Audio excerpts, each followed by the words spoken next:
Hey, what's up you guys? It's Dorothy and welcome back to my channel. In today's video, we're going to go into chapter 10 part 2 of One of Us is Lying. So if you guys are just as excited about this as I am, stay tuned and we'll get right into this video. This video may contain sensitive topics and foul language. If you do not wish to continue, please click off of the video now. You have been warned.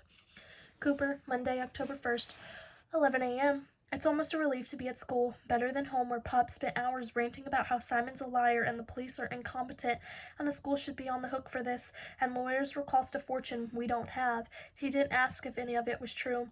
We're in a weird limbo right now.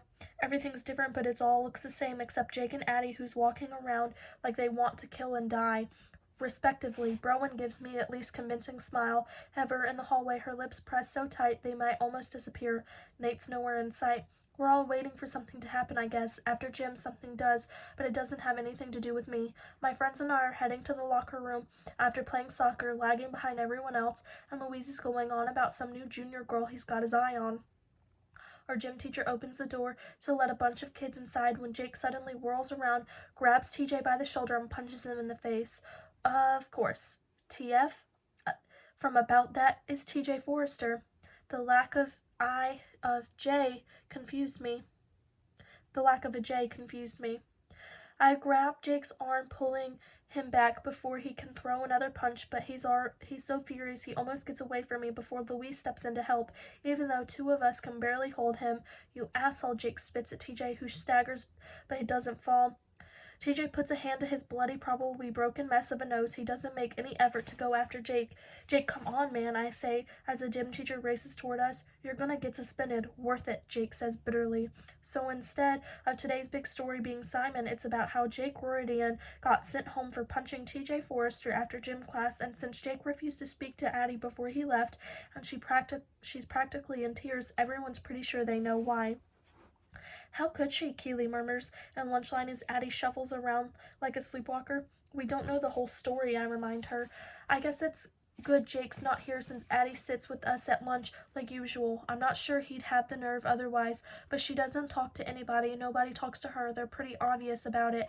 Vanessa, who's always been the bitchiest girl in our group, physically turns away from Addie when Addie takes the chair next to her. Even Keely doesn't make an effort to include Addie in the conversation. Bunch of hypocrites. Louise was on Simon's app for the same damn thing, and Vanessa tried to give me up a hand job at a pool party last month, so they shouldn't be judging anyone. How's it going, Addie? I ask, ignoring the stares of the rest of the table. Don't be nice, Cooper. She keeps her head down, her voice so low I can hardly hear it. It's worse if you're nice. Addie, all the frustration and fear I've been feeling finds its way to my voice, and when Addie looks up, a jolt of understanding passes between us. There's a million things we should be talking about, but we can't say any of them. It'll be all right. Keely puts her hand on my arm, asking, what do you think? And I realize I missed an entire conversation. About what? She gives me a little shake. About Halloween. What should we be for Vanessa's party? I'm disoriented, like I just got yanked into some shiny video game version of the world where everything's too bright and I don't understand the rules. God, Keely, I don't know. Whatever, that's almost a month away. Olivia clucks her tongue disapprovingly. Typical guy. You have no idea how hard it is to find a costume that's sexy but not slutty. Louise waggles his brows at her. Just be slutty then, he suggests, and Olivia smacks his arm. The cafeteria is too warm, almost hot, and I wipe my damp brow as Addie and I exchange another look. Keely pokes me. Give me your phone. What? I want to look at that picture we took last week at Seaport Village, the woman in the flapper dress. She looked amazing. Maybe I could do something like that.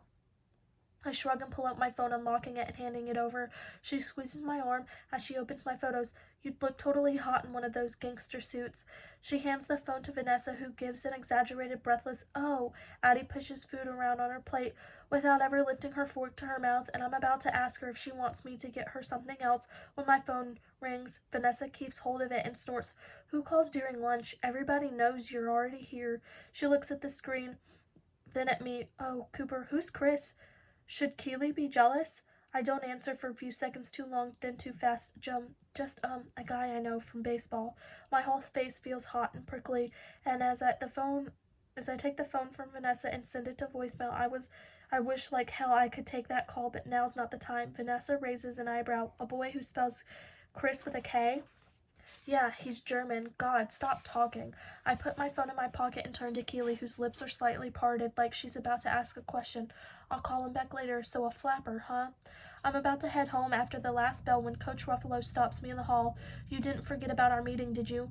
I exhale in frustration because, yeah, I did. Pop's leaving works early so we can meet with a lawyer, but Coach Ruffalo wants to talk college recruiting. I'm torn because I'm pretty sure Pop would want me to do both at the same time. Since that's not possible, I follow Coach Ruffalo and figure I'll make it quick. His office is next to the gym and smells like it's 20 years worth of student athletes passing through. In other words, not good. My phone's ringing off the hook for you, Cooper, he says as I sit across from him in a lopsided metal chair that creaks under my weight. UCLA, Louisville, and Illinois are putting together full scholarship offers.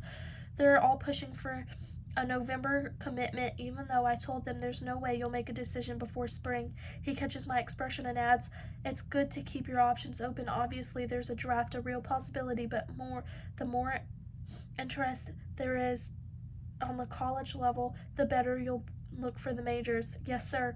It's not draft strategy I'm worried about. It's how these colleges will react if the stuff on Simon's app gets out, or if this whole thing spirals and I keep getting investigated by the police. All of these offers gonna dry up, or am I innocent until proven guilty? I'm not sure if I should be telling any of this to Coach Ruffalo. It's just hard to keep them all straight. He picks up a thin sheaf and stapled together papers, waving them at me. I've done it for you. Here's a list of every college I've been in touch with and their current offer.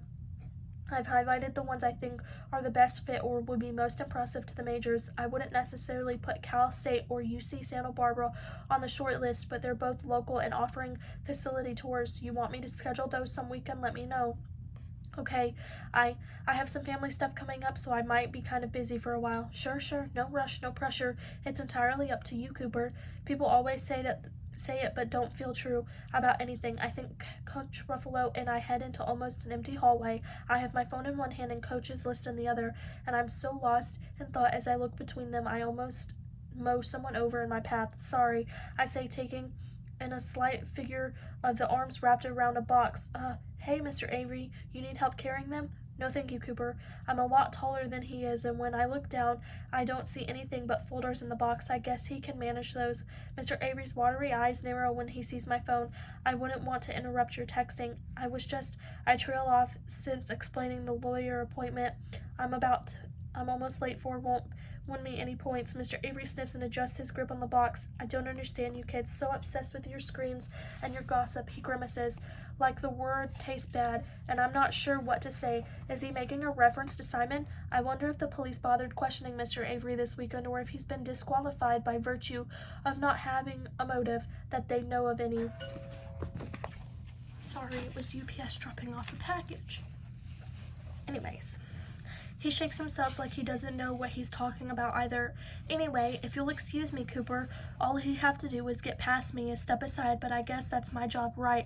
I say, moving out of his way. I watch him shuffle down the hall and decide to leave my stuff in my locker and head for the car. I'm late enough as it is. I'm stopped at the last red light before my house when my phone beeps. I look down expecting a text from Kaylee because somehow I ended up promising we'd get together tonight to plan Halloween costumes, but it's from my mom. Meet us at the hospital. Noni had a heart attack. That is the end of chapter 10. I will see you guys in the next video. Bye.